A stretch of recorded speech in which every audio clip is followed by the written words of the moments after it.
Get 3 months of local news for just 99 cents a month. You'll get unlimited access to the news you need to stay engaged and connected to your community. Visit duluthnewstribune.com/subscribe now to get 3 months of local news for only 99 cents a month. Hello, Northlanders. It's Wednesday, July 26th. I'm Wyatt Buckner with your Duluth News Tribune Minute, presented by Minnesota Power Employees Credit Union. The average MPECU member saves over $785 a year in better rates and lower fees. And with MPECU, every ATM is your ATM. With their free checking program, you get ATM fee reimbursements at any ATM anywhere in the U.S. Check out Minnesota Power Employees Credit Union's services online at mpecu.com or visit their offices in downtown Duluth, Arrowhead Road, or Miller Trunk Highway. Now here's a look at today's headlines.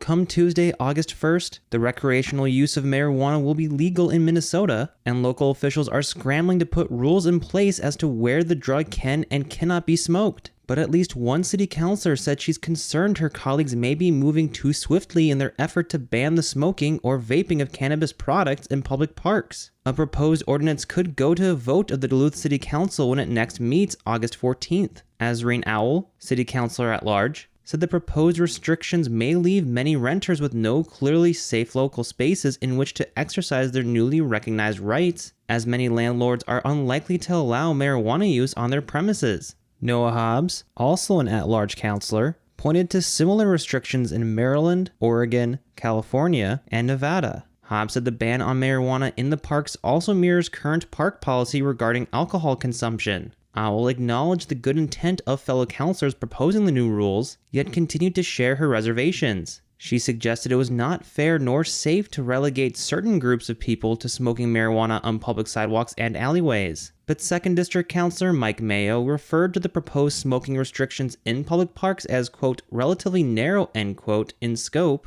while also clarifying he would not support any more expansive future efforts to disallow the use of marijuana on public streets and sidewalks. The proposed marijuana rules are meant to mirror the city's existing regulations governing the use of tobacco and vaping products, explained at-large councilor Eric Forsman, one of the 3 authors of the original proposed ordinance change. He said there had been some initial confusion that the ban on tobacco use extended to public streets, walkways, and parking structures. It does not. The recent discussion about how to regulate marijuana use has exposed widespread confusion regarding the city's current tobacco restrictions, which do not apply to all city parks. The current ordinance bans smoking on the Lake Walk, at Gitche Odea King, and in Leif Erikson Park. Hobbs and 4th District Councilor Hannah Alstead proposed Monday to amend the ordinance so as to place a blanket ban on smoking in public parks across the city. While Forsman initially had sought to avoid complicating matters by revisiting rules governing tobacco use, he now supports the proposed change. Another proposed ordinance amendment would leave the door open to limited marijuana use at events that obtain a special license, much as event producers already must be licensed in order to lawfully serve alcohol. Owl suggested the city explore the idea of creating some designated outdoor areas, away from other incompatible activities, where smoking and vaping of all sorts could be allowed.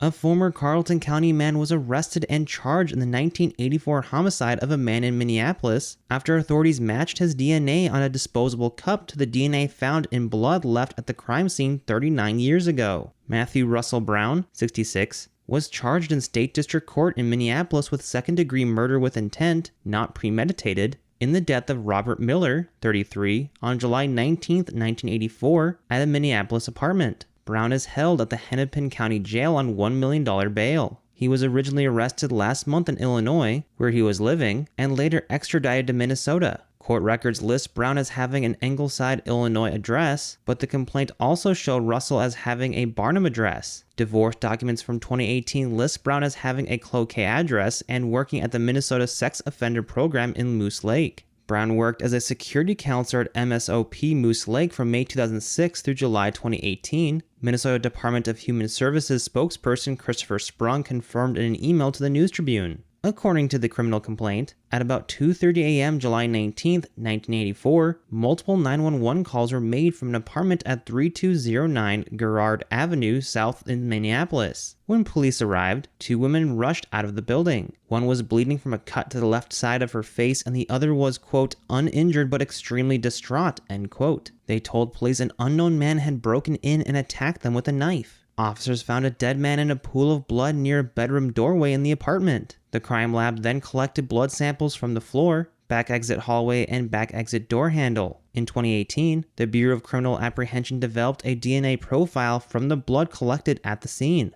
After consulting with a genealogist, investigators used the DNA profile to determine Brown was a suspect. Police in March 2023 collected a disposable plastic cup used by Brown. Early last month, the Minneapolis Police Department said several of its homicide investigators and FBI agents interviewed Brown in Illinois and arrested him. He was held in Illinois until he was extradited to and charged in Hennepin County. His next court appearance is scheduled for August 28th. Now here's a look at your forecast, brought to you by Superior Telegram's history podcast, Archive Dive. This weather forecast for the greater Duluth area for today. Morning clouds giving way to sunshine. A warm summer day today. Temps in the mid-80s around the lake, probably up closer to 90 or even in the 90s away from the lakeshore today. Winds out of the east gradually becoming west, but light during the day. For tonight, an isolated overnight thunderstorm, otherwise partly cloudy with lows around 60. Widely scattered showers and thunderstorms Thursday, mainly in the afternoon, with temperatures even warmer, upper 80s near the lake and as warm as the 90s across southern Wisconsin.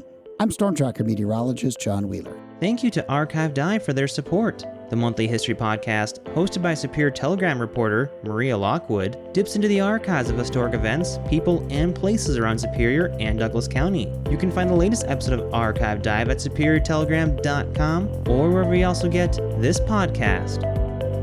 Reporting for today's episode was done by Peter Passy and Jimmy Lovren. Thank you for listening to the Duluth News Tribune Minute. Have a great day, and we'll see you back here tomorrow.